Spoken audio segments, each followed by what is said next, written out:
Bagaimana kondisi bisnis advertising 5 tahun terakhir lah Om bisa diceritakan? Akhirnya saya bayarnya cuma 3 juta paling pada waktu itu, tapi dapat omsetnya ratusan juta itu. Dari iklan dia itu. Membantu perguruan tingginya untuk berkomunikasi di media. Iya, di media. Dapat untung. Dapat untung. Itu.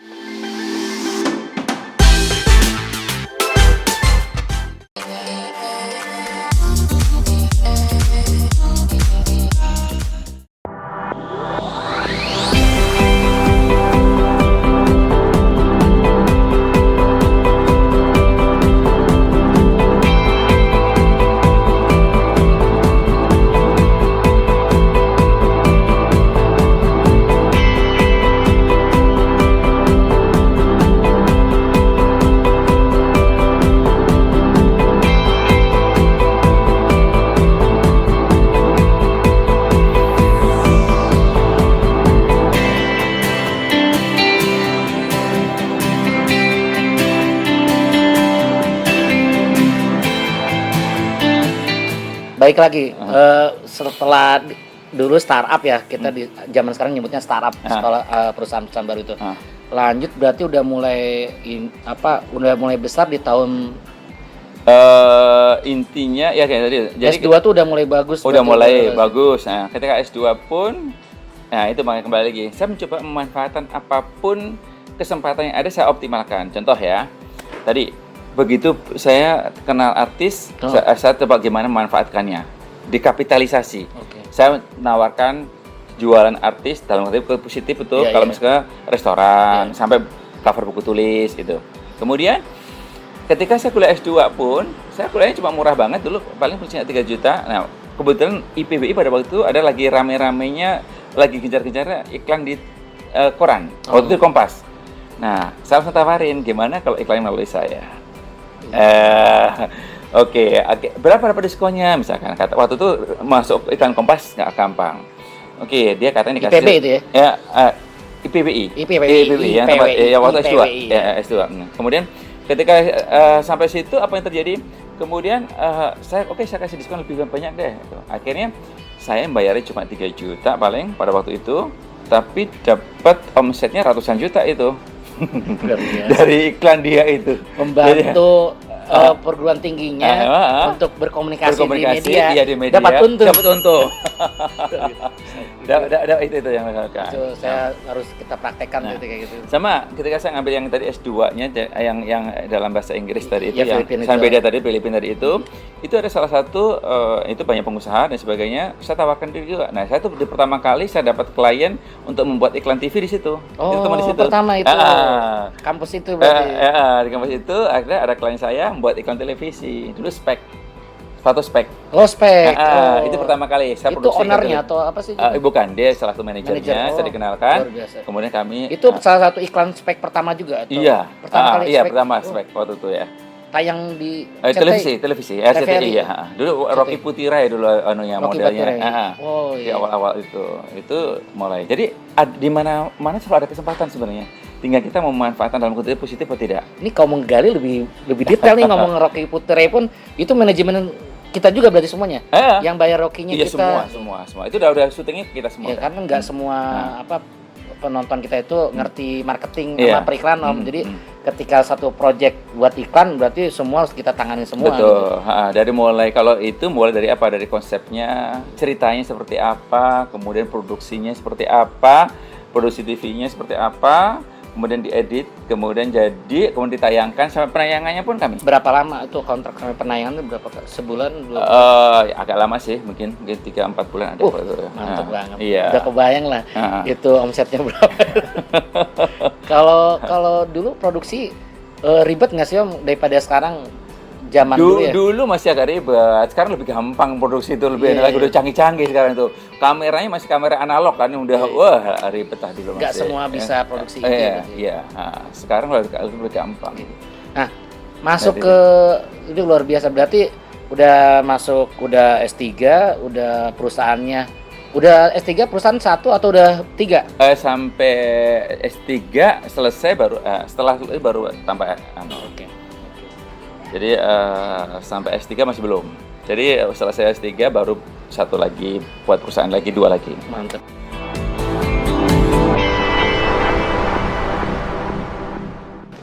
Aktif di Persatuan Perusahaan Periklanan Indonesia itu mulai kapan? Saya sebenarnya mulai aktif di organisasi sejak tahun 99 di HIPMI. Oh. Himpunan Pengusaha Muda Indonesia. Oh, Itu saya dulu. lupa ya. Jadi pertama udah itu langsung ke HIPMI.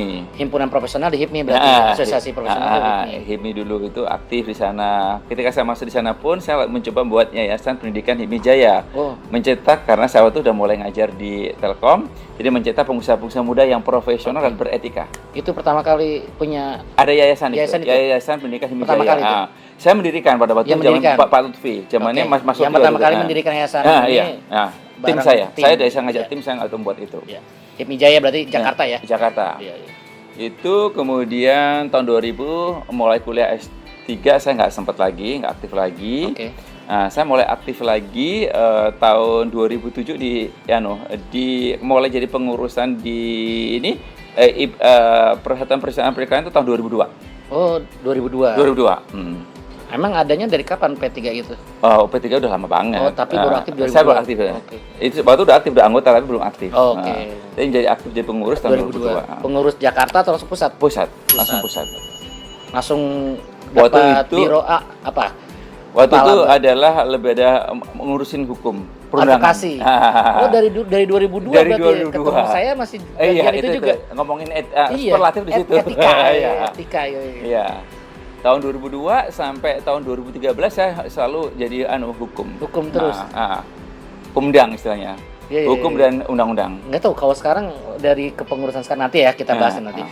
Nah, dari P3 itu dulu apa pentingnya sih kita asosiasi biar kita tahu kenapa pentingnya perusahaan itu harus masuk ke asosiasi seperti Oke, ini. sebelum perusahaan asosiasi, kenapa saya aktif di asosiasi? Iya, iya, iya. Dengan di asosiasi itu karena bisnis itu ada cuma 2. Bisnis itu is innovation and relationship. Jadi Innovation and relationship. Jadi kita harus melakukan inovasi, tapi juga harus menjalin relationship. Nah, ketika saya masih di HIPMI, mulai banyak kenal teman, membangun relationship lagi di situ. Jadi HIPMI itu yang pertama profesional berarti. Asosiasi. Mulai asosiasi. Iya. Saya masuk asosiasi pertama kali di HIPMI. Di HIPMI itu langsung aktif lagi di namanya International Junior Chamber. Oh, dapat itu tuh. Aktif juga di situ juga.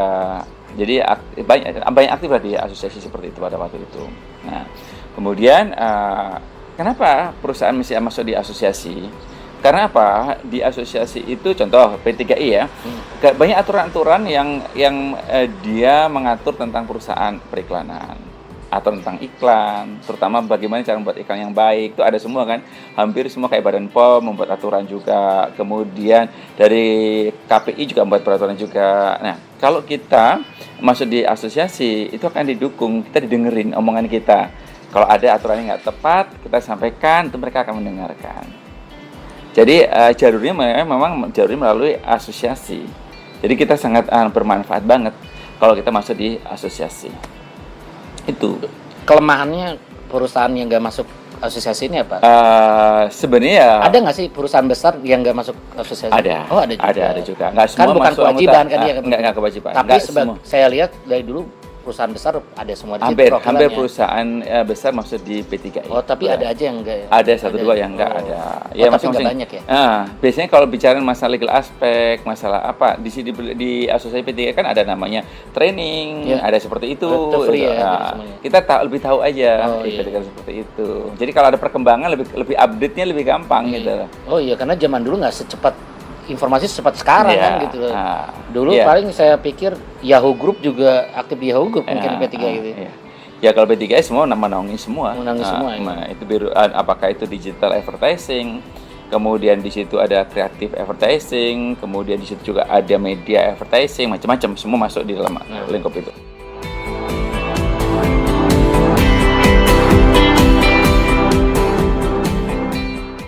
Kita udah masuk P3 ini, berarti harus berbicara tentang advertising tadi. Pak Mary udah ngomong banyak nih. Bagaimana kondisi bisnis advertising 5 tahun terakhir lah Om bisa diceritakan kemarin sampai sekarang kayak istilahnya perubahan yang begitu luar biasa banget gitu loh.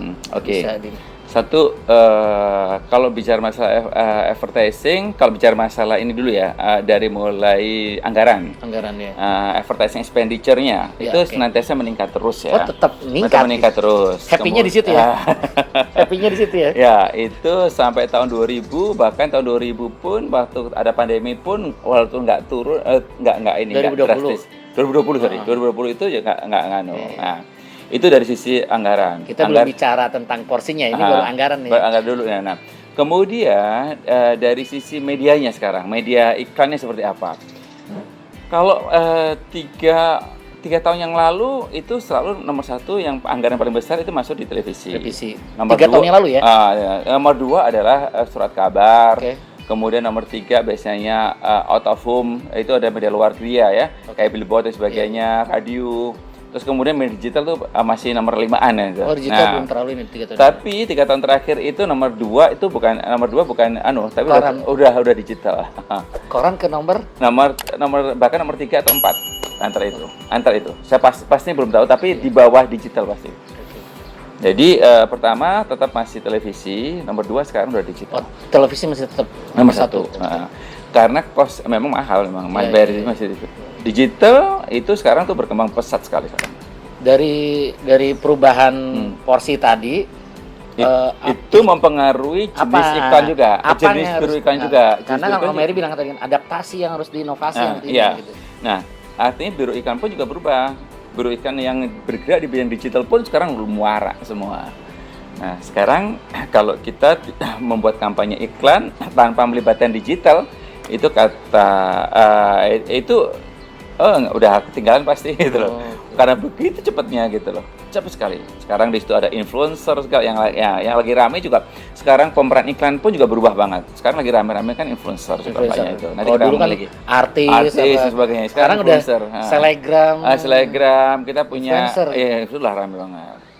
Banyak gitu. Makanya maraknya iklan-iklan yang di media digital. Kalau kebetulan saya ketua tim perumus kode etik periklanan Indonesia. Oke, ya itu berat lah, itu harus judul yang lain nanti terus dibahas tuh nanti tuh. Iya. Belum beres ya? Atau udah? Udah beres. Oh, udah beres. Ini adalah amandemen yang keempat udah. Tahun 2020 udah beres. Kita ambil tanggal bagus. Kemarin kita serahkan tanggal 20/02/2020. Cantik ya. Udah selesai tuh. Tanggal cantik udah kita berikan. Nah, artinya apa? Artinya iklan itu harus tetap patuh pada etika tadi itu. Nah, sekarang yang media, kalau dulu sebelumnya kita mengartikan media digital, sekarang lebih tepat lagi kita lebih menetapkan pada amandemen yang terbaru, namanya itu. bukan media digital, media daring sebenarnya. Jadi Dalam jaringan. nama baku itu ya, daring. Daring. Karena kalau media digital itu lebih luas lagi, kayak misalkan videoton juga digital, padahal bukan, beda banget kan? Iya. Ya, itu digital juga. Kalau kita itu billboard biasa ya, diubah jadi video. Digital, iya. Itu sebenarnya masuk digital. Masuk digital juga. Jadi kita sepakati bahwa namanya kita kasih menarik tuh. media daring. Iya. Dalam jaringan. Dalam jaringan. Kalau nggak ada jaringan nggak ada. Oke. Nggak jalan. Jadi bukan digital. Bukan digital. gitu ya. Bukan daring. Punya terminologi baru. Keren. Tahun 2020 itu adalah media daring. Oke.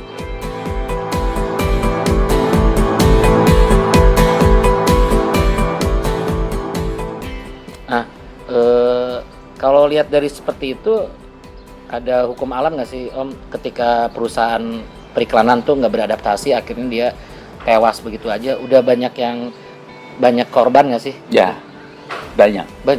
Korban pertama, media periklanan juga banyak korban. Oke, medianya juga berkorban. Jadi pindah porsi aja udah berubah itu udah harus media korbanin suatu hal. Media periklanan banyak berkorban, saya nggak sebutin. Media tertentu udah banyak collab udah. Iya. Sampai bulan ini pun masih ada Om. Luar biasa. Kemudian biro iklan pun juga banyak yang biro iklan pun. Karena ada perubahan perilaku bisa direct gitu ya. Iya, ada direct.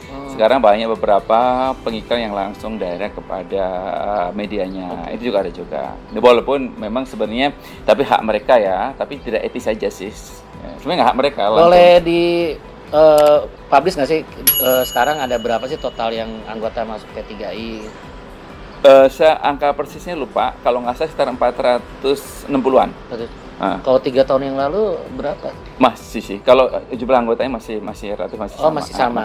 Berarti yang agak berkorban tuh yang di luar itu berarti ya. Iya. Masih banyak, nggak masih banyak.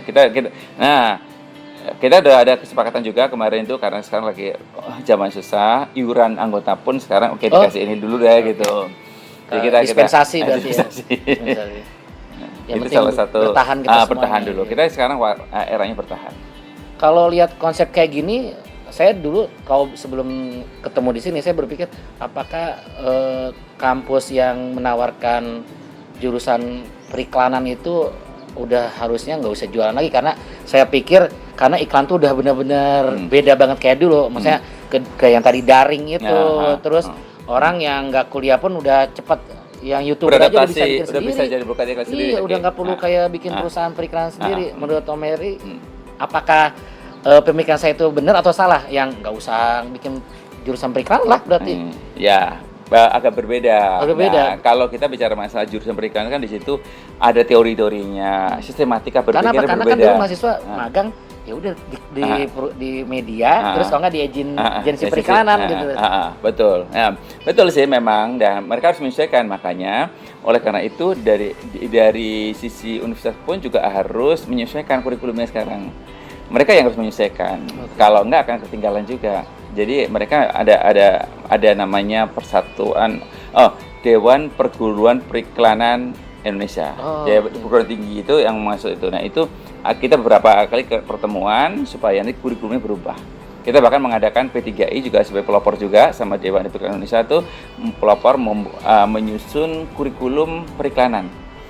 Jadi memang kurikulum harus dirubah. Bukan berarti nggak dibutuhkan karena sistematika berpikir itu ada dari kampus. Gitu. Materi apa yang perlu cepat diadaptasi cepat? Salah satunya digital. Harus digital, harus disesuaikan. Harus penyusunan digital, dan digital itu berkembangnya sekarang daring, kita ngomongin daring ya. Daring itu harus dan itu perkembangannya cepat sekali. Adaptasinya harus cepat sekali. Kita harus salah satu yang harus dilakukan di orang-orang kampus apa?